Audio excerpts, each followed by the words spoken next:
At the beginning of the story, we see a young boy standing in front of a forge. The boy was heating a sword with the forge. He steeled his resolve and raised the hot sword. He opened his mouth and bit the hot sword. He shoved it into his mouth. Ever since this boy, whose name is Arhan, was young, his father would often tell him a story. While standing in front of a huge portrait of a swordsman, Arhan's father told him that every member of the caravan family must remember this story. He placed his hand on Arhan's head and told him that their family might currently be living in a small village far from the capital, but this was not the case 200 years ago. Their status was unmatched at that time. With a look of hope in his eyes, Arhan's father told him that their family had a knight called the God of War. They also possessed righteous supervisors who were favored by the king and respected by everyone. The man pat his son's head and told him that their family was chosen by the sword, and they have produced several sword masters for generations. This is why everyone treated them with respect. The caravan family were the invincible protectors. Arhan's father placed his hand on his shoulder and told him that he will one day take over his position and become the head of the caravan family. He told his son that he must always live with the pride of the caravan family flowing through his veins to regain their glory and to stand tall once more as the protector of the land. This was the duty of the caravan family. Some years later, we see the older Arhan cutting some wheat in a wheat field. At this point, the boy came to the realization that the heroic tales his father used to tell him were just tall tales. He saw his family as disgraced nobles clinging to the past. This was a pretty common thing among nobles. He believed that his family wouldn't be living as landlords in their poor village if the stories were true. They wouldn't be spending time doing farm work with the tenants. After cutting up the wheat, Arhan picked them up and moved them to another place. He thought about how his father's stories had so many holes in them. The idolized figure in the portrait, who is the founder of the family, looked odd to Arhan. No matter how much he looks at the portrait, the founder didn't resemble him and his father at all. Even the sword that was passed down in his family looked weird to him. For something that was supposedly made hundreds of years ago, it is way too sharp and intact. The weirdest thing about the stories was that there was no mention of Liam Caravan, the founder of the family, in any of the kingdom's history books. Arhan couldn't find a single thing in the books. Based on what he saw, Arhan concluded that the stories were just tall tales that were made up to give the descendants something to be proud of. While he was thinking, Arhan looked at the cart containing the wheat. Someone called out to him and asked him about why he is zoning out. When Arhan turned around, he saw a man smiling at him. The man told him that it is time for their snack break. A man sitting on the ground told him that they will eat all the warm bread if he doesn't hurry.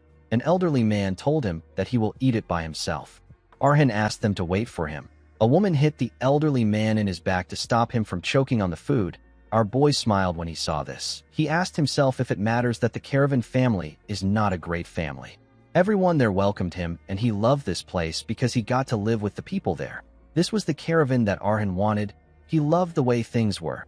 He ran to the villagers with a bright smile on his face. Unfortunately for Arhan, this peaceful and loving place was about to be gone.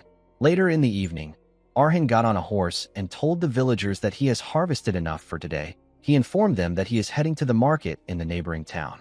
He told them that he will pick up the things they need while he is there. He asked a man known as Kuan if he would like some apples. He recalled that Kuan has been grumbling about the fact that he hasn't seen any fruit for a while. Kuan laughed and told Arhan that apples would be nice. Arhan turned to a woman known as Marino and told her that the birthday of her youngest daughter is coming up soon. He told Marino that he will get her daughter a pretty doll if he sees one. Marino smiled and asked him about how he knows about her daughter's birthday. Arhan winked at the woman and told her that he knows everything. He reminded her that he is going to be the next lord of the land. After saying this, Arhan rode his horse forward and waved his hand to them. He told them that he will see them later. The villagers asked Arhan to have a safe trip. Arhan smiled brightly as he rode his horse forward. After our boy left the area, Kuan said that there is no one like their young master. An older man agreed with him. He said that their young master is different from other nobles. A woman said that she is worried that some young lady will try to snatch Arhan up. Kuan smiled and said that they need to finish the rest of their work before it gets too late. He reminded some women that they will be having their regular meeting with the Lord today. Immediately he said this, his head got split apart. The women were shocked to see blood gushing out of Kuan's head. Before they could do anything, their heads got split apart. Their blood splashed on the wheat. A man walked past them and said that this land must be erased. The moment he said this, The other villagers nervously turned around. One of them asked the man about his identity. The man ignored him and walked past the villagers with his sword. He said that this land must be erased. The moment he said this, every single person there got torn apart. The man continued walking as if nothing happened. Later in the night, we see a doll and some apples fall to the ground. The items fell from Arhin's hands. The boy was horrified to see what was in front of him. He saw the bodies of the villagers lying on the ground. He didn't understand why everyone was on the ground. While he was frozen in shock, a man appeared behind him. With tears in his eyes, the man covered Arhin's eyes and asked him not to look. Arhin called out to his butler and told him that something is wrong. He told the man that he is seeing things. He began to cry. The butler informed him that a swordsman came there and said that the caravan should be erased. It only took the swordsman 10 minutes to wreak havoc in the village. He wielded his blade with a cold indifference. He appeared out of nowhere and took the lives of half of the villagers in 10 minutes. He destroyed the houses with a single swing of his sword. While destroying everything, the man said that he is just following orders. Half of caravan fell and was erased without a trace by a single disaster known as a sword master. Arhin and his butler went to the mansion. Our boy saw the bodies of the maids and servants on the ground. He couldn't process what his eyes were seeing. Several servants were beheaded. Arhin grabbed his hair. He slowly fell into despair before he could completely lose his mind. Someone called out to him. Arhin was shocked to hear the person's voice. He quickly turned around to see his mother. Amidst this unexpected, terrible disaster, a glimpse of hope finally appeared for our boy. The woman ran forward and hugged her son. She was so happy to see that he was alive. She told him that she is glad to see that he is safe. Arhin held his mother tightly. In this moment, the warmth of his mother's embrace brought a fleeting sense of relief. While he was holding his mother, Arhin saw his father in front of him. The Lord held his family's flag with eyes filled with despair. He asked about why this happened. Unfortunately for him, the tragedy just began for their family. For some reason, the sword master wiped out half of the caravan territory, but he did not harm Arhin's parents. He simply left them with some words. The sword master told the defeated lord that he will return in a month. He asked him to leave the territory with everyone if he wishes to live. Tears filled the lord's eyes. He screamed and asked the man about why he is doing this. He asked him to tell him the crime that their family committed to deserve this. The sword master ignored him and turned around. With a sad look in his eyes, he said that he is just following orders. After he left behind his incomprehensible words, the villagers began to leave the village one by one. Although it was the only way to save their lives, the caravan family weren't even given this choice. Arhin's father was crushed by the weight of his responsibility and his powerlessness as a lord.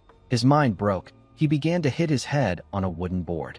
He took out a book and said that he is a great knight who hunts nightmares. He told himself that he is the iron-blooded guardian who protects the kingdom. He said that it is his solemn duty to behead the great evil that will come soon. He swore to the heavens that he would never give up. The scene shifts and we see Arhin's mother smiling at him. She revealed to him that she instructed the butler to prepare a carriage. She told her son that he will leave the territory with the butler and go as far away as possible from the territory. Arhin asked his mother to not say this. He told her that she needs to leave too. He said that they can take his father with them. His mother told him that his father can't leave this place. She explained to him that her husband will want to face the enemy as the Lord of Caravan until the very end. She said that she will be with her husband as his partner until the very end. Arhin began to cry when he heard this. He begged his mother to follow him. His mother asked him to remember that the stories his father told him weren't true. She said that all the tales of a righteous guardian and an invincible protector are nothing more than a history filled with lies. She asked Arhin to make her a promise. With eyes filled with desperation, the woman asked her weeping son to promise her that he will never wield a sword in his life. She asked him to promise her that he will survive no matter what. She asked him not to even think about taking revenge. She helped him clean his tears and asked him to live for himself. Immediately she said this, the butler called out to her and informed her that the carriage is ready. Arhin grabbed his mother's hand when he heard this. The woman asked the butler to take good care of her son. She asked him to make sure that Arhin gets as far away from there as possible before the sword master comes. The butler accepted his mistress's order. He dragged Arhin away with tears in his eyes. While he was dragging our boy, he called out to his mother. His mother simply closed her eyes. The butler told Arhin that they need to go. Our boy still called out to his mother. With tears in her eyes, the woman told her child that she loves him. She returned to the mansion to see her husband still hitting his head on the wooden board. The man seemed to have completely lost his mind. His wife hugged him from behind and asked him to stop suffering alone. She told him that she will be with him until the very end. A while later, we see the butler riding the carriage through the forest. He told his young master that he understands that this is an incredibly painful and devastating situation. He told Arhin that he has to endure it. He said that their opponent is a calamity, a natural disaster that humans like them cannot possibly overcome. The man explained to Arhin that he needs to accept this tragedy for what it is and forget about it if he wants to continue living. He assured him that the Lord and his wife would have wanted him to do this in order for him to live on. The moment he said this, the man turned around. He saw that his carriage was empty. Arhin was already running towards the mansion. He ran there with a crossbow on his back. No matter how much he thought about it, he couldn't just leave on his own. He couldn't leave his parents behind. Arhin couldn't run away alone.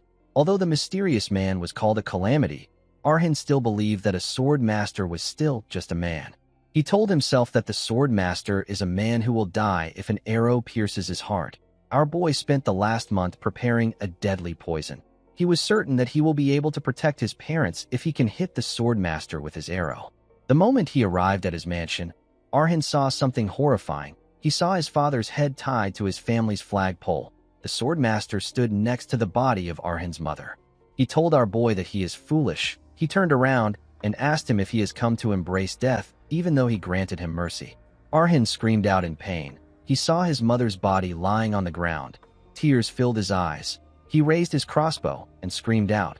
He told the man that he will kill him. The sword master glared at him when he heard this. The moment he did this, Arhin got beheaded. This didn't actually happen. Arhin just got the sense that he was going to die if he did anything. He fell to his knees and struggled to catch his breath. The sword master walked forward and told Arhin that he is not yet 18. He asked him to consider himself lucky. He told our boy that he won't take his life today. He asked him to drown in his despair. He walked past Arhin and told him that there won't be a single trace of the caravans left on the continent. He told Arhin that he will find him if he dares to continue his bloodline. He said that the caravan should simply disappear like this. After he left, Arhin ran to his mother. Tears poured down from his eyes as he held her body. He told himself that he is pathetic for not being able to do anything. He held his mother tightly and cried out loud. He screamed out in pain. He lost everything on this day. At least this is what he thought. One day, the founder's sword began to glow. The sword asked him to show some respect. Arhin was shocked to hear this. The sword released some energy. The energy took the shape of a man. It took the shape of the founder. Liam Caravan referred to Arhin as his descendant. The scene shifts, and we are taken back to the past. It has been a year since Arhin buried his parents and his servants in one corner of his estate. During the past year, Arhin prepared for his revenge. He researched on the pinnacle, the one who is currently hailed as the strongest sword on the continent, the guardian who protects the kingdom's peace, the righteous sentinel who eradicates evil, a superhuman with the most brilliant talent on the continent. His name is Carlos. He is known as the wielder of the 10 swords. This is the name and the title of the man who took everything away from Arhin. Unfortunately, the truth still remained shrouded in mystery. Arhin didn't know why Carlos killed his family. He didn't know about who supported the decision and the kind of secrets that his family holds. There was only one thing that was clear to him. The lives of all the people who died in vain will never return. While carrying out his research, Arhin came across something. He saw the founder's sword glowing. He wondered if the unsolved mysteries have finally driven him to madness. He watched the sword release some energy. He saw the energy take the shape of the founder. He heard Liam ask him to show him some respect. Arhin thought that everything about his family was a lie, but what stood in front of him was the ancestor from the legends. He couldn't understand what was happening. As the rain outside poured heavily, Arhin reminded himself that he has heard about something like this before. He clenched his fist and told himself that those who have suffered severe mental shock often experience hallucinations. However, Arhin couldn't simply dismiss what was in front of him. The spirit in front of him told him that he can sense his wavering. He asked Arhin if he is afraid that he has truly gone mad, or if he is paralyzed by the fact that the ancestor he dismissed as a fantasy has appeared before him. Arhin was surprised to hear this. He asked the man if this is really reality. He asked him if he is truly the founder of the caravan family and the strongest sword master in history.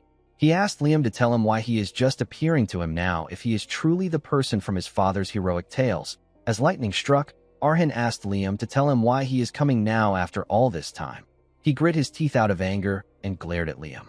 Liam crossed his arms and told him that it is because he wanted to test him by himself. He explained to Arhan that revenge is an ordeal that shouldn't even be started unless a person is prepared to give up everything.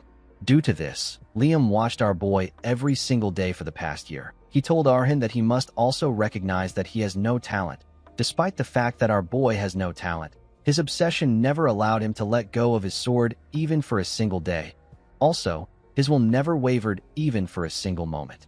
Liam reminded Arhan that he asked him about why he is just appearing now. He told him that the answer to this is simple. He revealed to him that the hatred in his eyes has finally reached the depth that he desires. Liam said that his second reason is because his own patience has reached the limit. He said that the murderous intent within him wants to tear apart the man who brutally slaughtered his descendant and the people of his land. Liam told Arhan that there is one fact that has never been disproven throughout the history of the continent. Only a sword master can kill a sword master. He told our boy that he swings his sword with such stubbornness because he is also aware of this. He stretched out his hand and explained to Arhan that he will never be able to catch up to Carlos on his own, even if he trains for a lifetime. A sword master is a transcendent existence. They have gone beyond the limits of humanity. They possess a level of skill that even the so-called geniuses can never hope to reach. Even among sword masters, Carlos is a transcendent being who stands far above the rest. Liam explained to Arhan that there were only a handful of warriors as skilled as Carlos during the Age of War. He said that no one in this age can kill Carlos. As time passes, he will become even greater. Arhan couldn't believe what he was hearing. He now understood that he had no chance of winning. He was already aware of how vast the gap between him and Carlos was, but he never thought that it was beyond difficult. He couldn't believe that Liam was telling him that it is impossible for him to get his revenge. He couldn't accept the fact that he had to stand by and watch the bastard who took everything away from him enjoy the life of a hero. He realized that he has once again become powerless. Liam told Arhan that things are going to be different from now on. He told him that he is going to help him become a sharper and stronger blade than Carlos. He assured our boy that he will be the one to judge the murderer as a member of the caravan family. He said that there is only one path that a caravan can take. Liam referred to Arhan as the descendant of the steel-blooded and asked him to eat his sword. Arhan was shocked to hear this. The scene shifts and we are taken to a smithy. We see several weapons inside the smithy. Arhan ignited the forge and placed a sword inside. Liam revealed to him that the caravan bloodline is a mix of human and dwarven blood. He said that the bloodline began with him, the half-dwarf. He explained to Arhan that they did not gain the physical traits of the dwarves, but within their blood is a special ability passed down to the descendants of the caravan family. This ability is the power to consume swords. By doing this, the caravans made the memories and skills of the former wielder their own. This is how the caravan family has been able to produce sword masters for generations. It is the source of the power that made them such a great family. Arhan never thought that he would hear about people inheriting power by eating swords. He knew that dwarves were friends of iron and fire, but he had never heard of such a bizarre ability. The entire situation made no sense to him, and the stories were a bit confusing. However, Arhan knew that the truth can only be proven by results. He knew that he didn't have the luxury to doubt anything. He turned to his ancestor and asked him to tell him how to consume the sword. Liam smiled when he heard this. He told Arhan that the method of consuming the sword is easy. He asked him to just heat the sword until the blade is soft enough. Once he is done, our boy needs to start eating it. Arhan raised his sword and moved it close to his mouth. He was quite nervous to eat the hot steel. He told himself that he might be trapped in a nightmare right now, or he has simply gone mad. He said that he might even be getting led astray by a mere phantom. However, Arhan didn't really care. As long as there was a sliver of chance, our boy was willing to take the risk. He put himself together and bit the hot steel. He screamed out in pain as the steel went down his throat. He felt like his entire body was burning. Arhan could feel fire in every part of his body. The hot sword fell out of his hand. Arhan fell to his knees and held his throat. He fell to the ground and tightened his grip around his throat. While struggling to put himself together, Arhan told himself that he needs to remember. He remembered how his people were slaughtered, how his father got beheaded, and how his mother lost her life. He remembered the face of the murderer. Arhin gathered his strength and picked up the remaining steel. He began to eat it. As he shoved it down his throat, he told himself that he will become one of them even if it costs him his life. He assured himself that he will become a sword master to kill Carlos. In the next scene, we see Arhin wake up in the smithy. He was shocked to see that he was alive. He couldn't believe that he did not get a single injury. He could still vividly recall the pain of chewing and swallowing the hot steel. He almost thought that everything that happened yesterday was a dream. Thankfully, this wasn't the case. Arhin turned to the side. He saw the sword hilt next to him. He knew that there would be no reason for only the sword hilt to be left there if he was dreaming. While he was thinking, someone told him that his mental fortitude is actually commendable for a person with a hopelessly weak body. Arhin turned around to see Liam. The old man informed him that some of his ancestors couldn't withstand the searing pain, and more than a few of them gave up. Liam asked Arhin if he believes his story now. He told him that all the legends of the Caravan family that his father told him were true. He assured Arhin that he is not a mere hallucination. Arhin quickly went on his knees and bowed his head. He greeted the progenitor. Liam smiled and asked our boy to call him master. He said that everyone who has received his teachings have called him master. Arhin told him that he understands.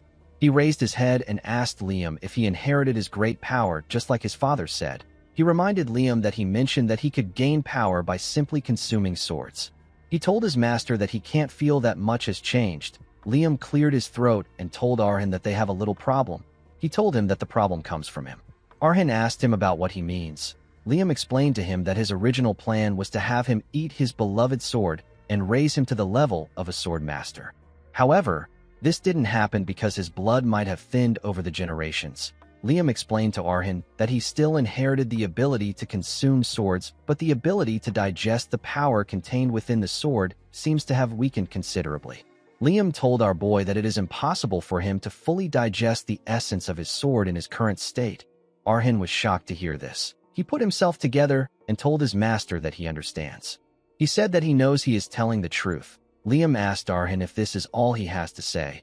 Arhin explained to him that he was already aware of his body's weakness. He told him that he is disappointed with the result, but he is quite grateful that another path remains open for him. Liam asked him about what he means. Arhin told him that he just said that it is impossible for him to digest the essence in his current state. This means that he will be able to handle the power one day. Arhin told his master that he basically needs to start with a sword that he can handle. This means that he just needs to find a sword that fits the current version of himself. Liam smiled when he heard this. He told his disciple that he already has the intuition of a sword master.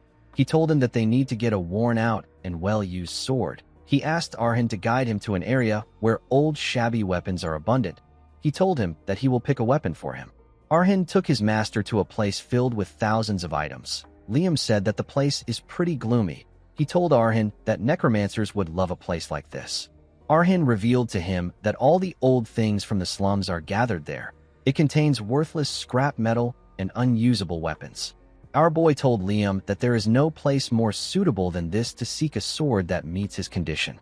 Liam told him that this place is a good start. He looked around and said that he also used to devour swords in places where the smell of blood was thick.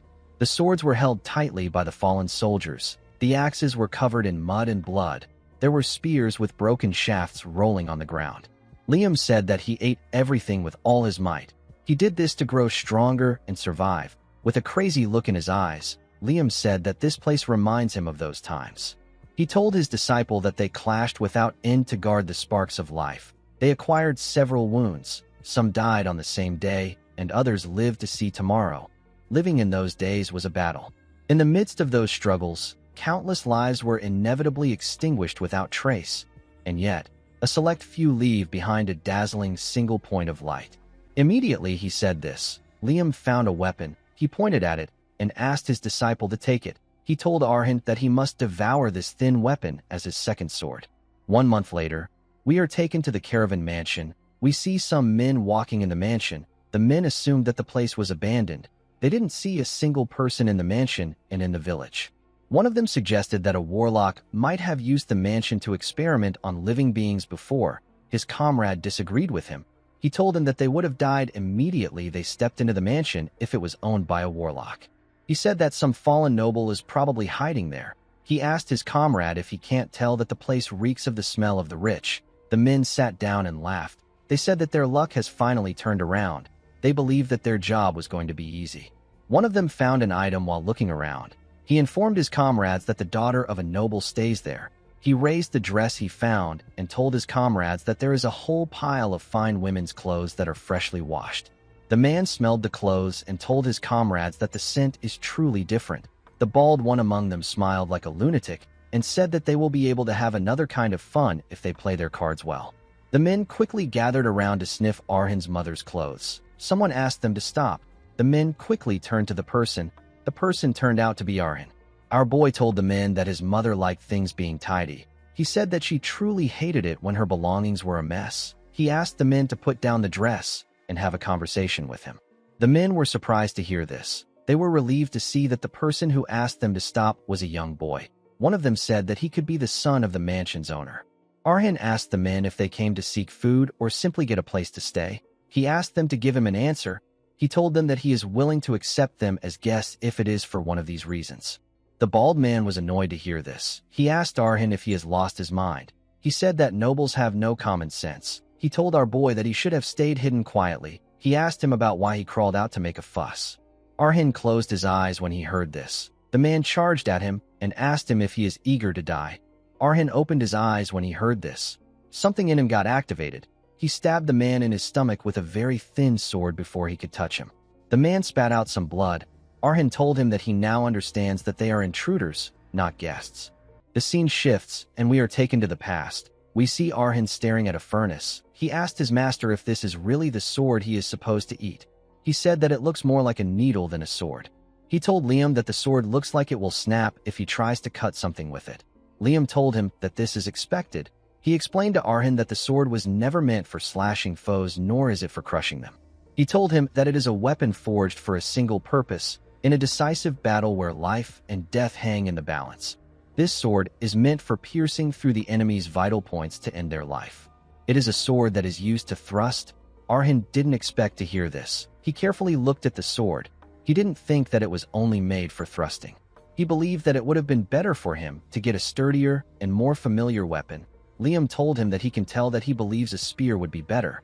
Arhin became nervous when he heard this. He didn't expect his master to know what he was thinking.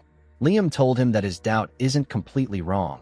He explained to Arhin that the memories dwelling within the sword are the most useful thing for his weak and fragile body. He revealed to Arhin that before the previous owner died, she single-handedly pierced the lives of over 2,000 enemies. He told Arhin that the woman did this with a body more slender than his own. He asked him to treat the sword with the respect it deserves and consume it with gratitude.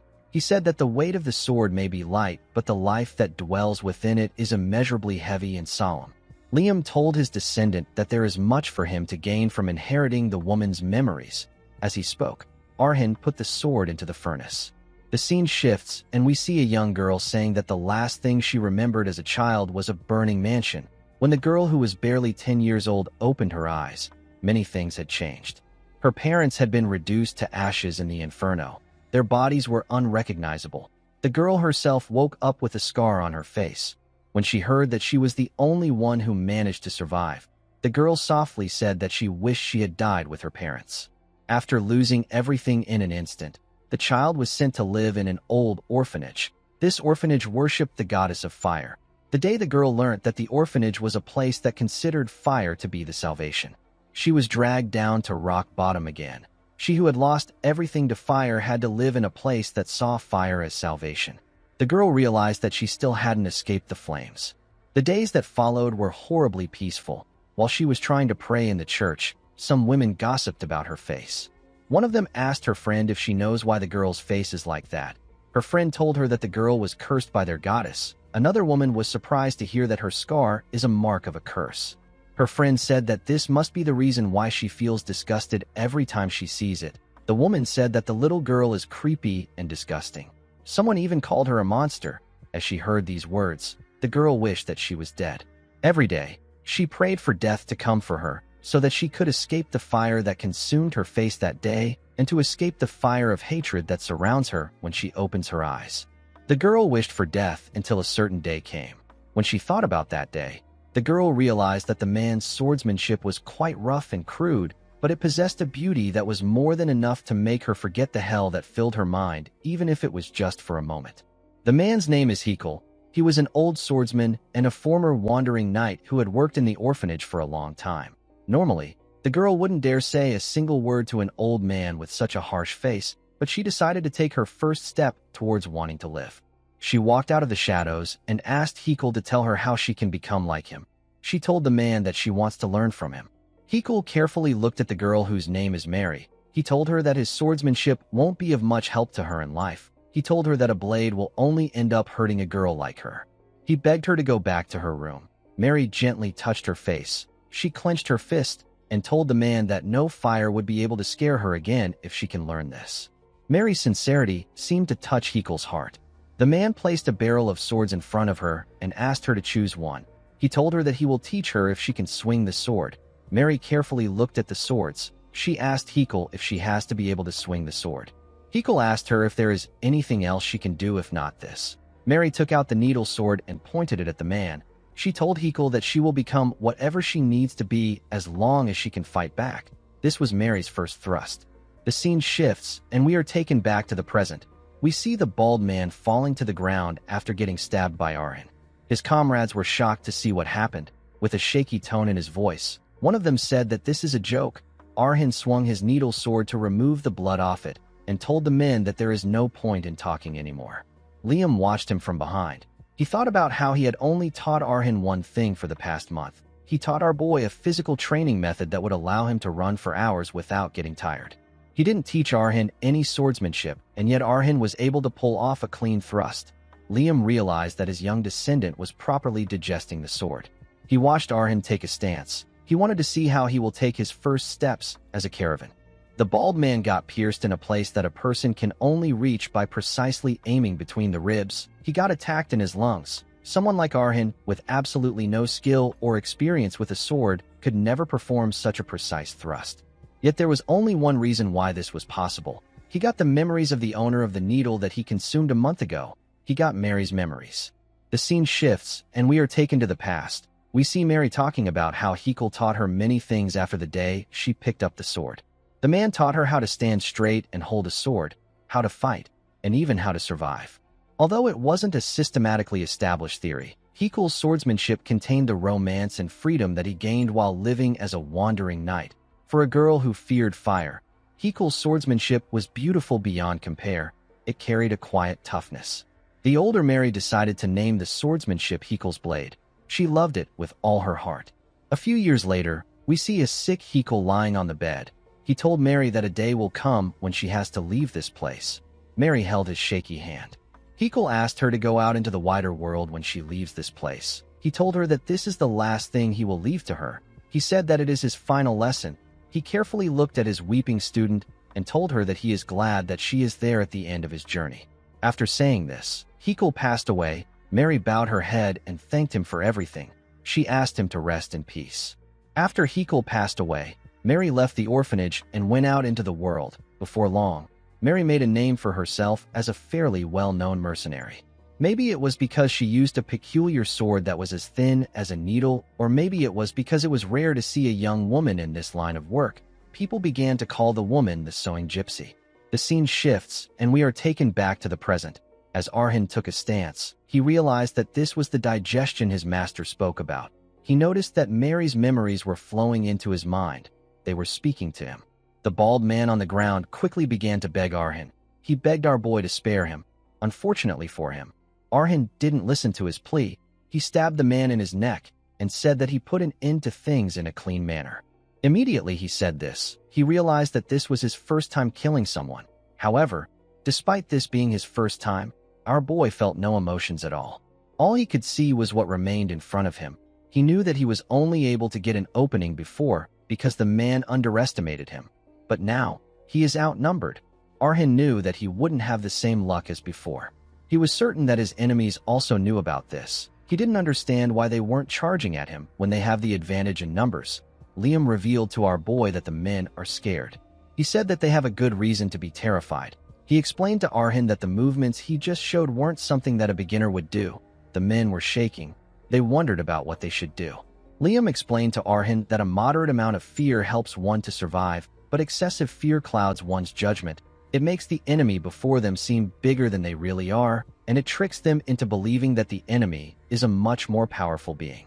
Liam told Arhin that the men currently see him as a murderous fiend that is skilled with the sword. Upon hearing this, Arhin realized that it was time for him to attack. He charged at the other 3 men. When he got close to them, the man in front asked him not to come close. He raised his weapon and told Arhin that he will kill him. He swung his weapon at Arhin. Our boy moved back to dodge the attack. He quickly moved to the side. The man was surprised to see this. Before he could do anything, Arhin stabbed him in the neck. He glared at the man with a cold gaze in his eyes. He drew out his sword and charged at another man. The man began to panic when he saw Arhin coming towards him. As he charged at the man, Arhin recalled that Hekal told Mary that time will never be on her side because she is a woman who was born with no brute strength or stamina.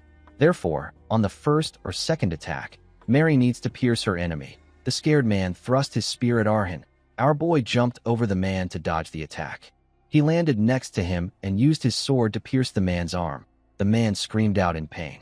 The scene shifts, and we see Mary taking down a bunch of men. A huge man swung his sword at her. Mary remembered that her master advised her not to try to use what she doesn't have. He told her that she needs to use the things she has to shine. Mary's strength is her natural flexibility. She had a body of a dancer. From any posture and any angle, Mary can aim for her enemy's life. She dodged the man's sword and used his knee to push herself up. While in the air, she used her sword to pierce the man's head. The scene shifts, and we are taken to the present. We see the third man fall to the ground after getting stabbed by Arhin. The last guy began to cry. With his shaky hand, he raised his dagger and pointed it at Arhin. When he saw the horrifying look in Arhin's eyes, he knew that he was going to die. He called our boy a murderous fiend. Later in the night, we see Arhin digging a grave with a shovel. As he buried the men in the grave, Liam asked him if he can now cast his doubts aside. He told him that 4 untrained thugs are not his opponents if he has the stamina to swing a sword all day without losing his breath. As he spoke, Arhin looked at the bodies of the men in the pit. Liam told our boy that a caravan grows stronger amidst a life-or-death battle. Arhin carefully looked at his hand. He realized that his master's words were true. He remembered how his body became as flexible as a dancer's own. It was as if it was reacting to the memories within the sword. He recalled that Mary's memories became clearer as the fight begun. He now understood how it was for Mary to fight against the world. Arhin realized that this is what his master meant when he told him that he will grow stronger the more he understands the sword. This was the power of digestion. Liam told his student that he never lies when it comes to matters related to the sword. He promised Arhin that his days ahead will be painful. He told him that he will face a series of trials where he will wish that he was dead. He told our boy that he will feel like the hardship he faced today was a blessing. He asked Arhin if he will still walk down this path after hearing all this. Arhin told his master that he is willing to walk down any path if it means that he gets to point his sword at Carlos's throat. In the next scene, we see our boy breathing heavily. He asked his master if this is truly the right path. Arhin was climbing a cliff. He was already quite high up.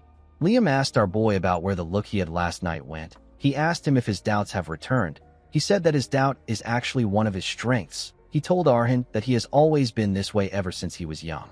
He said that they will need to work on this trait at some point. Arhin couldn't argue because he was trembling.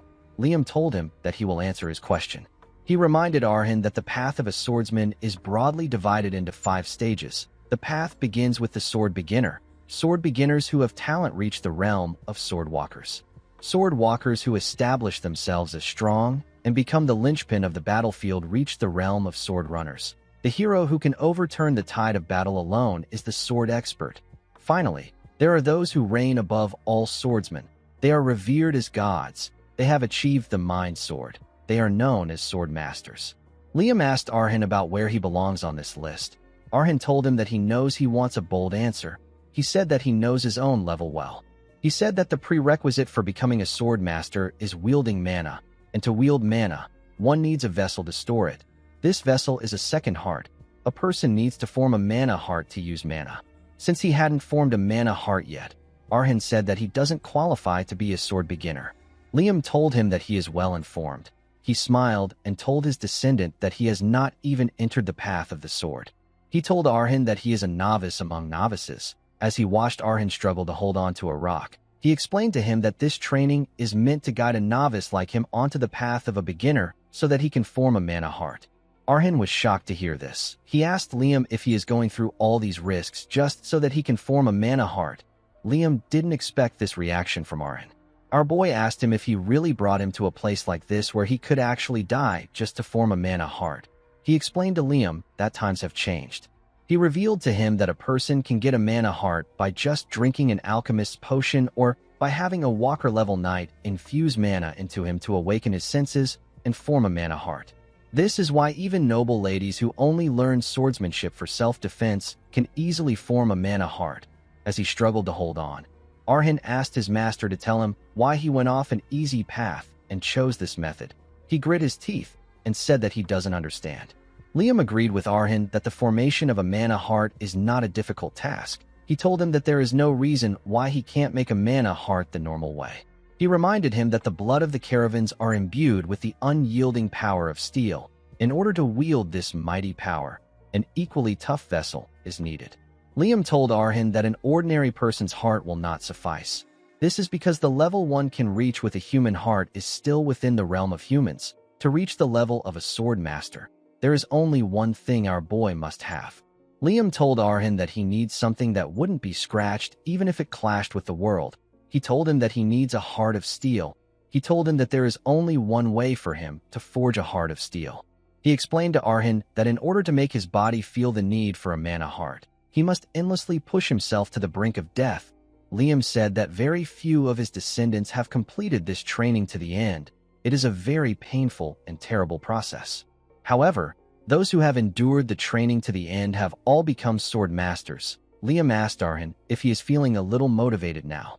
Arhan smiled and raised his hand. He said that he is feeling very motivated.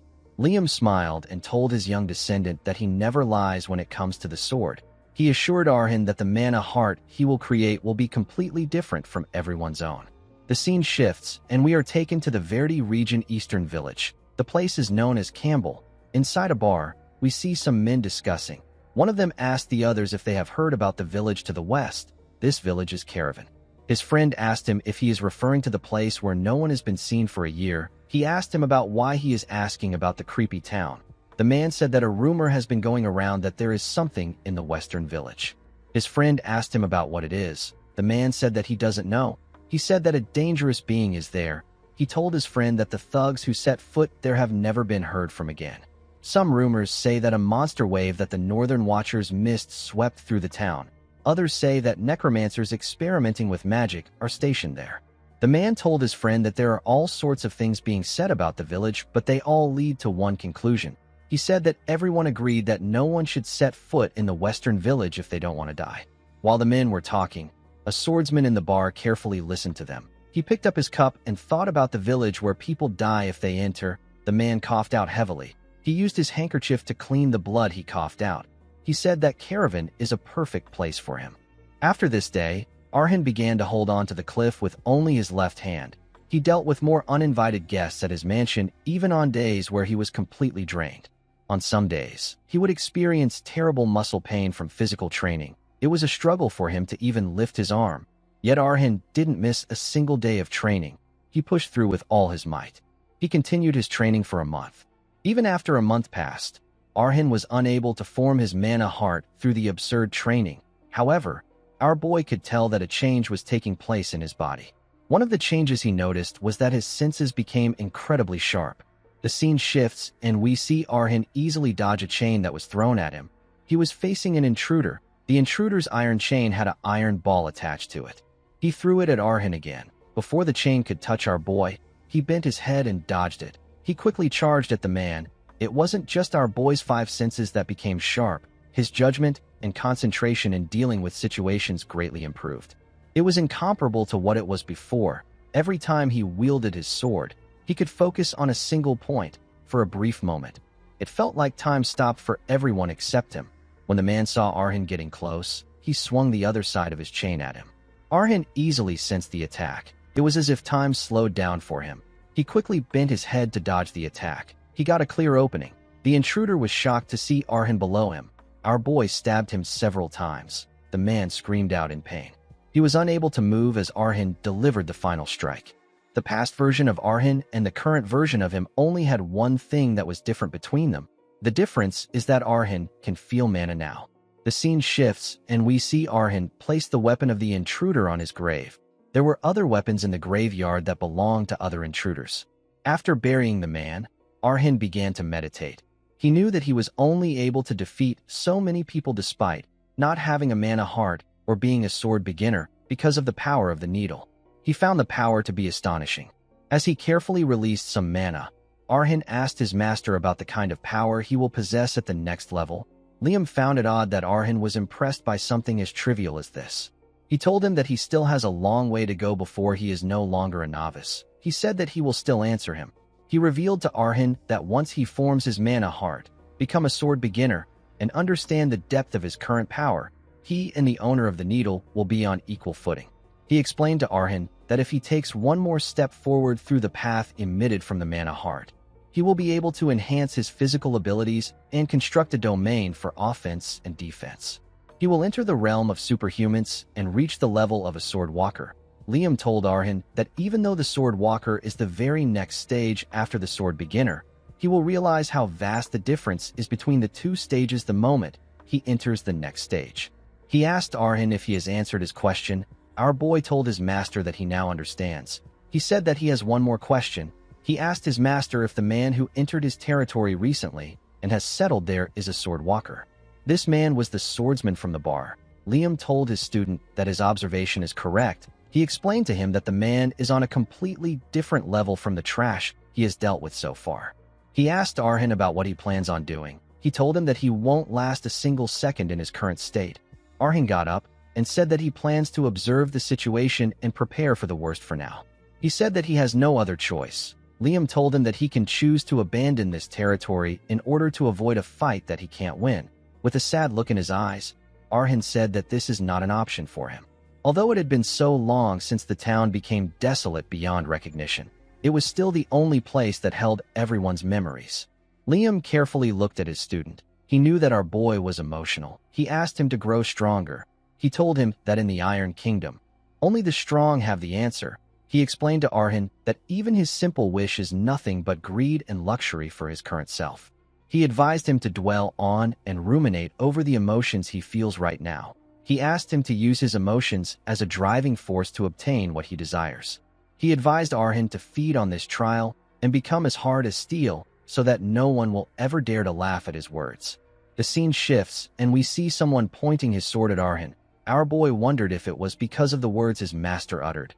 He somehow found himself in an unexpected trial. The person pointing his sword at him was the sword walker. The man asked Arhan not to think about running away. He covered his sword in his energy and told our boy that he will cut him down the moment he shows him his back. Arhan nervously glared at the man. The scene shifts, and we are taken back to the past, after the mysterious man stepped into the territory. Observing him became a new part of Arhan's daily routine. Arhan was able to learn a few things about him. For instance, even though the village was filled with empty houses, the man never touched even the smallest trinket. It was as if he believed that every single house still had an owner. He lived a simple life with only the belongings he brought. The man would often lose himself in thought while watching the sunset every day. He was either doing this or he was busy praying. Arhan reached a conclusion after seeing the man's behavior. He realized that the man was a knight. Liam agreed with Arhan. He said that the man strictly adheres to rules and watches his manners even when no one is watching, despite being a swordsman who has reached the level of a sword walker. Aside from knights, most people are not this inflexible. Arhan said that the man might not be a bad first neighbor. He knew that knights are those who uphold honor and pursue justice. He believed that they were much better than the other intruders. Liam said that knights truly pursue honor. He told Arhan that it is misleading to call knights righteous beings. He explained to him that honor is highly subjective. He told Arhan that he cannot say that the honor the knights believe in and uphold is good to everyone. Liam explained to our boy that a knight's honor is defined by the one who they have sworn loyalty to, the person who provides them with valuable riches. Their honor is decided by the will of their employer. Liam decided to teach Arhin the meaning of a knight again. He told him that a knight is merely a swordsman who uses honor as a pretext to exercise violence. He is an executioner who carries out killings based on sword techniques passed down for generations. Since they are clad in expensive gear, knights are just enemies that are annoyingly difficult to kill. Liam advised Arhin not to be blinded by the hollow ring of the word knight. He asked him to observe and judge the essence of the target itself. He advised Arhin to doubt. He told him that this is the precious talent he possesses. Arhin was surprised to hear this. He asked his master if he is serious. Liam told him that he has always been like this since he was a child. Although he listened to the legends of the caravan that his father told him, Arhin still endlessly delved into the truth of the stories on his own. Even in situations where he might have endangered himself by being intoxicated with the power he gained, Arhin found his answer by eliminating variables through morbid sensitivity and observation. Liam explained to Arhin that doubt is the refusal to be swayed by what a person simply sees and hears. It is an attitude of using every means, method, and endless thought to try and reach the truth. Those who do not know doubt can never cross their limits. Liam advised Arhin to never lose this trait. He told him that this trait is his talent for the sword. Arhin didn't expect to hear this. He told his master that he understands. He assured him that he will keep this in mind. Although Arhin was taught to never let his guard down when it came to this strange man, after taking a lot of time to determine that the man wouldn't turn into an intruder, Arhin decided to approach him very slowly. He wanted to simply invite the man to be a neighbor. This was the time that the man pointed his sword at him. He told Arhin that he knows that he has been watching him the whole time. He advised him not to think of running away. He assured him that he will cut him down on the spot if he shows him his back. Arhin nervously stared at the man. He didn't expect things to turn out like this.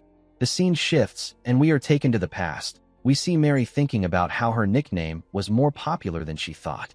Thanks to this, Mary received recruitment offers from well-known mercenary groups. She was also often pestered by thugs who came to see her after hearing the rumors about her. In the midst of these days, a certain thought occurred to Mary. She wondered if she had gone beyond the level of a female mercenary using a peculiar sword and has truly become a strong swordsman. Unfortunately, it didn't take long for a day to come where Mary realized that she was being arrogant. She knelt down in front of a knight after having her sword destroyed. The knight asked her if she is the sewing gypsy. He told her that it is a fitting name for a feeble sword.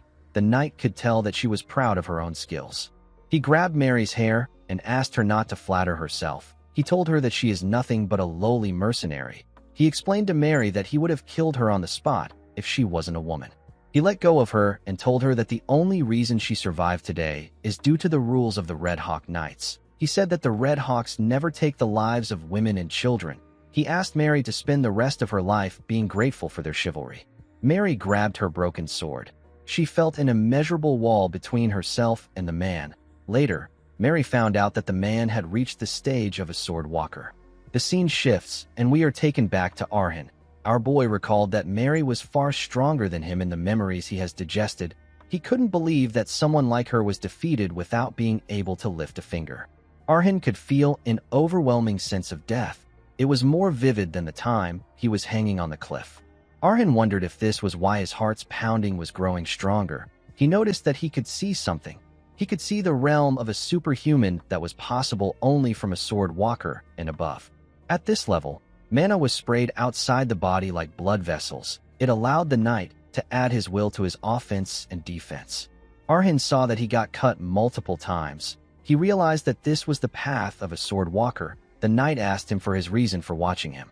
He could tell that Arhin was the one from the rumors who attacked the other visitors. He told Arhin that he will have no choice but to consider him an enemy if he doesn't have a valid reason. He asked him to give him an answer. Arhin told the man that he was trying to distinguish whether he was a guest or an intruder. The knight told him that he doesn't really understand. He asked Arhin to be more specific. Our boy said that he is a resident who was born and raised there. He said that he was away from the territory for a while a year ago, and when he returned he found out that his neighbors had vanished and the village had fallen into ruin. He told the knight that it was as if a necromancer unleashed a beast in the village. He explained to him that vagrants and barbarians have been invading this place since that time and have frequently threatened the village and his life. Arhin told the man that he has dealt with all of them on his own. He believed that there was no reason for him to share the whole truth with the man. He told the knight that he seems more powerful than the other intruders. He said that he was certain that he would die if he carelessly approached him. He told the knight that this is the reason he has been watching him. He said that he wanted to judge whether he is an intruder or a guest. He explained to the knight that he was going to invite him to be a neighbor if it was the latter. However, if it was the former, he would have had to devise other plans for the territory. The knight asked Arhin if he truly intended on opposing him, even though he knows the difference in their skills. Arhin told him that this is the land that holds a lifetime of his memories. He said that it is too precious for him to simply abandon and flee. The knight was shocked to hear this. He seemed to be touched by Arhin's words. He told him that he has gone through something very difficult. He said that it is now time for him to state his position. He believed that they needed to know each other's circumstances to be neighbors. He asked Arhin to lower his guard and his sword. He said that he will also sheath his sword and tell him his story. The moment he heard this, Arhin remembered that his master told him that there is only one way to forge a heart of steel. Liam told Arhin that he must push himself to the brink of death endlessly so that his body itself begins to crave a mana heart. He asked Arhin if he is feeling motivated now. Upon remembering this, Arhin apologized to the knight and told him that he cannot put his sword away. He told him that he cannot fully trust him yet and he needs his sword for a little defense. The knight did not expect to hear this. He asked Arhin if he doesn't know that his sword would be meaningless if he truly wanted to harm him. He explained to him that in this situation where they have both drawn their weapons, it would be a blemish on a knight's honor if he was the first to sheath his sword. The man said that he must uphold his honor. Arhin assured him that he knows this. He said that he can't back down either. He remembered how he knelt down in front of the sword master. With a serious look on his face, our boy said that he has sworn to never kneel in fear and give up before even fighting. As he pointed his sword at Arhin, the knight carefully looked at him. He noticed that our boy looked delicate enough to pass for a girl, and yet, his entire body shows signs of enduring grueling training. Although Arhin's frame seems flimsy, his balance was impeccable. The knight could tell that Arhin hasn't learned proper swordsmanship. He knew that our boy was using an unorthodox style that pours everything into the first strike. The knight realized that Arhin hasn't gone past the level of a beginner. In other words, Arhin poses no threat to him. The knight was certain that Arhin was aware of this fact, but he couldn't understand why our boy had such a determined look on his face. Arhin was completely locked in. He could see the mana that the knight let out from his mouth and his sword. The knight knew that a half-hearted response wouldn't be enough to match Arhin's spirit. He focused on a single path and charged at Arhin. He planned to strike our boy's wrist and disarm him. He believed that this was the best way to avoid injuring him. Before he could swing his sword at Arhin, he sensed his presence. Our boy blocked the knight's attack. The knight was shocked to see this. He couldn't believe that his sword was deflected by a boy who wasn't even a beginner yet. He watched Arhin jump back. He quickly noticed that the surrounding mana was surging like waves with just one breath from Arhin. The man wondered if something formed within Arhin in the split second that he blocked the attack. He noticed that our boy had created an abnormal mana heart. The knight believed that it should be impossible for Arhin to deflect his attack. He couldn't believe that our boy actually managed to do it. He wondered if this was because of the mana heart Arhin possesses. A normal mana heart is typically soft and flexible. However, Arhin's own is astonishingly rigid and solid. It was just like steel. Although the man wasn't certain of anything, one thing was clear to him. He knew that Arhin's sword was coming, and it contained our boy's entire being. This was a strike that Arhin staked on his very life. While gathering his mana, Arhin began to breathe heavily. He knew that he wasn't able to block the knight's sword because of his skill. It was nothing more than a fluke. Arhin knew that the knight had no intention of hurting him from the start. The man aimed for his wrist to avoid his vital points, and the force behind his attack was minimal. This was the only reason why it was possible for Arhin to block the attack. He predicted the trajectory and thrust the tip of the needle into the gap to block the attack. The price for the miracle was steep. The impact of the strike was like colliding head-on with a speeding carriage. Arhin felt as if every bone in his body had shattered. The pain was ravaging his entire body. This was truly a despairing gap in power. However, Arhin was able to gain the thing he longed for so desperately. He had finally awakened a heart of steel. Even so, he was still only a beginner. Arhin knew that his thrusts will never reach the man. There was only one way he could stand a chance. Our boy needed to create a path of his own as someone who possesses the heart of steel and the needle. He was going to use Mary's memories as a stepping stone. The day Mary collapsed in front of the overwhelming wall of a sword walker, she faced an insurmountable limit head-on. At this moment, her body trembled with fear. The first thing that came to her mind was Hekel's voice. While struggling to breathe on his deathbed, Hekel told Mary that most swordsmen see a wall and consider it an insurmountable limit. But this is merely an excuse for those who lack the courage to clash and choose to settle. Hekel gathered his strength and told Mary that walls exist for a person to overcome them. He said that the fear felt before a wall is the fate of one who holds a sword, and the wall is nothing more than a stepping stone to reach greater heights. Hekel asked Mary not to look away and to stand tall. He told her that she needs to face the wall head-on. As she remembered this, Mary pushed herself up and created an image of the knight in front of her. She charged at the knight and swung her sword at him. As she did this, she remembered Hekel telling her that she will be cut and torn apart miserably time and time again. He told her that she will fall to her knees in helplessness. As she thought of his words, the knight landed more imaginary cuts on her. Mary remembered Hekel telling her that if she doesn't give up and continue to strike against the wall, her sword will surely surpass the wall. Immediately she remembered this. Mary stabbed the knight in his neck. The imaginary knight slowly faded away. Mary smiled when she realized that she fought against this wall. She remembered Hekel telling her that she simply needs to believe in herself. Upon seeing Mary's memories, Arhin took a different stance. If a person has ever held a sword, if they have ever lived a fierce life, they will eventually face a massive wall that blocks their path. The pressure of the wall seeps deep beneath the skin. The crushing sense of hopelessness makes even a single step feel like a burden. A person will feel like turning their back and running away. However, Arhin was different. He stood up to the wall. He intended on clashing against it. His resistance could be seen as nothing more than youthful recklessness. However, this was a trial that Arhin absolutely had to go through. It didn't matter if his path wasn't perfect, even if it was clumsy and incomplete. As long as there was a possibility of him reaching his target, Arhin was fine with it. He knew that he had to doubt and observe. He knew that he had to watch which muscles the knight puts his strength into, how he catches his breath, and he needed to focus on the trajectory the man intends to draw. He needed to gather every clue, eliminate what was unnecessary, and create his path. Arhin carefully circulated his mana. He found different paths to his target. He knew that he only needed one path to reach the knight. Liam smiled when he saw what his disciple was doing. He wanted Arhin to advance without yielding to any adversity. He believed that this is what it means to be a caravan. Liam wanted Arhin to not be afraid to clash and shatter. He wanted him to be willing to throw his body before a trial and forge himself, and then later display his skill before the world. This was the flow of the caravan's will. As he thought of this, Arhin gathered the different paths in front of him and began to weave them together. He created a path and charged at the man. As he ran towards the knight, he remembered Mary talking about how she was afraid. Her circumstances of being the sole survivor of the blazing flames, the fact that the tragedy which took everything away from her was merely the beginning. Mary remembered the times when she couldn't even face a mirror, the days where even breathing was burdensome. This was how she knew that what she truly had to fear was not the fire, but her own weakness of constantly running away. Mary decided to thrust her sword forward.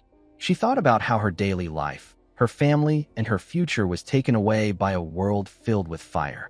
She said that she only has one answer if someone asks her if she pierced through the world. She said that she will say that she is no longer afraid of the fire nor the world. Even if she collapses, even if she can't win, Mary plans to face everything head-on. As she said this, Arhin gathered his energy and thrust his blade at the man. The knight took a stance when he saw our boy's needle coming close. Arhin put everything into the thrust and aimed it at the knight. The knight grit his teeth and swung his sword at him. When their swords clashed, a powerful wave of energy was released. Arhin's blade shattered. As the blade flew in the air, we hear Mary asking Hekel if it is peaceful on the other side. She said that she followed his advice and left the orphanage to enter into the world. She said that she used the technique he passed down and the single needle he placed in her hand to become free like him. She told her master that she yearns for a life of wandering. She said that she is not sure if she can truly say that she lived such a life. She told her master that the world is swarming with monsters that are stronger than her, and there were many high walls that she couldn't overcome with will alone. as she stood in front of a huge man carrying a mace. Mary told her master that there wasn't a single wall in her path that she ever turned away from, even at the very last moments of her life. According to surgeon's doctrine, Mary told her master that they will meet again in the embrace of the flames. She said that she will share her story with him the same way he did when that time comes. As tears fell out of her eyes, Mary said that the story will probably begin with her saying that she is not afraid of the fire anymore. Immediately she said this, Mary saw Hekel. She quickly ran to him. She transformed into a little girl and gave her master a hug. She smiled brightly as she hugged her master. After seeing this set of memories, Arhin completely digested the needle. In the next scene, we see Arhin slowly open his eyes. He saw a campfire next to him. He realized that he passed out. He noticed that there was a robe on his body. He recalled that the robe belonged to the knight.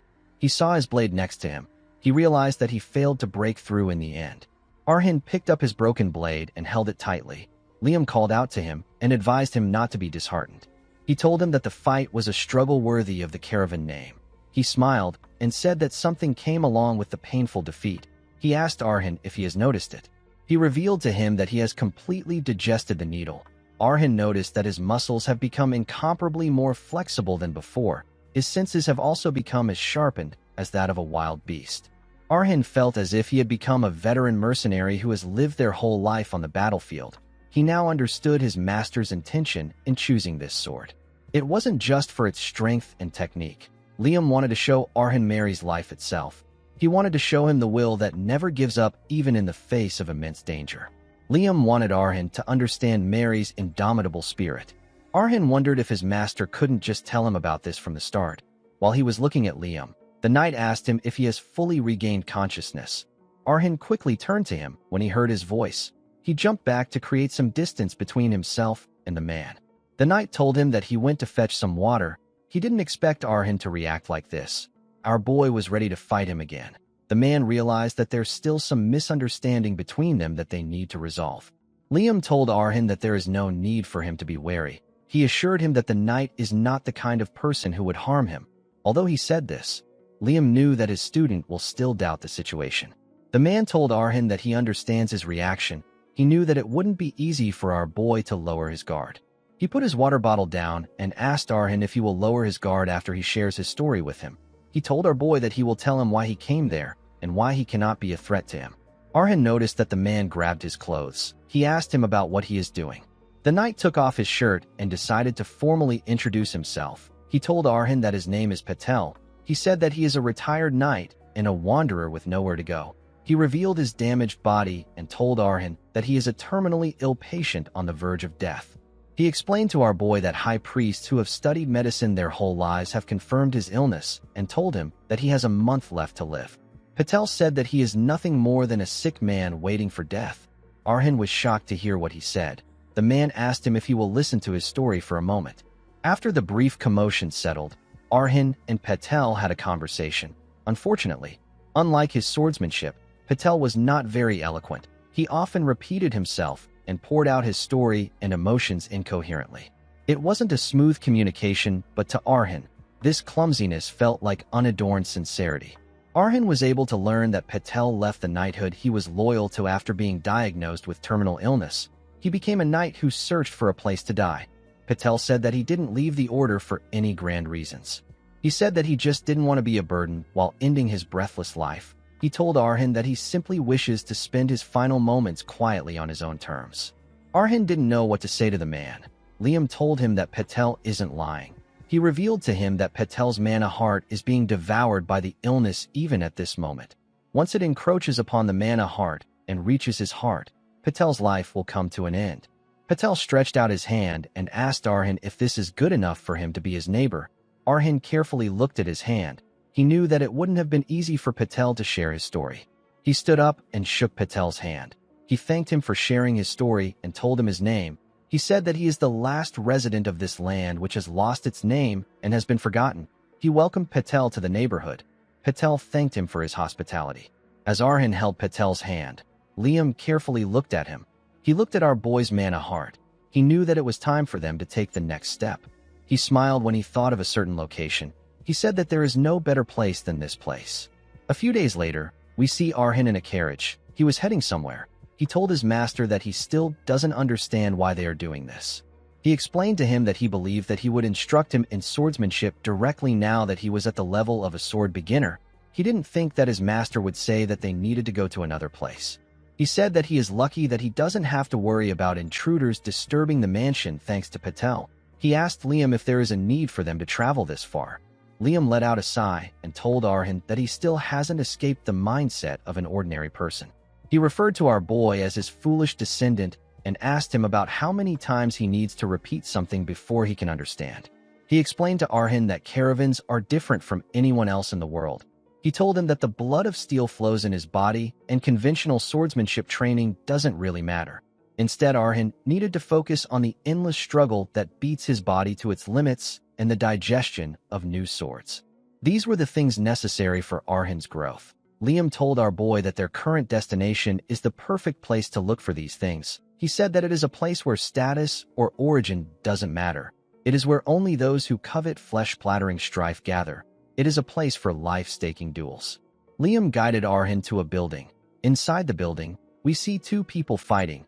An audience was cheering for them. This place was a coliseum. Liam told Arhan that they called this place the arena in his time.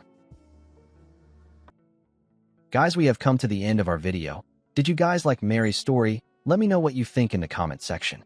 Don't forget to like and smash that subscribe button for more recaps. See you guys later.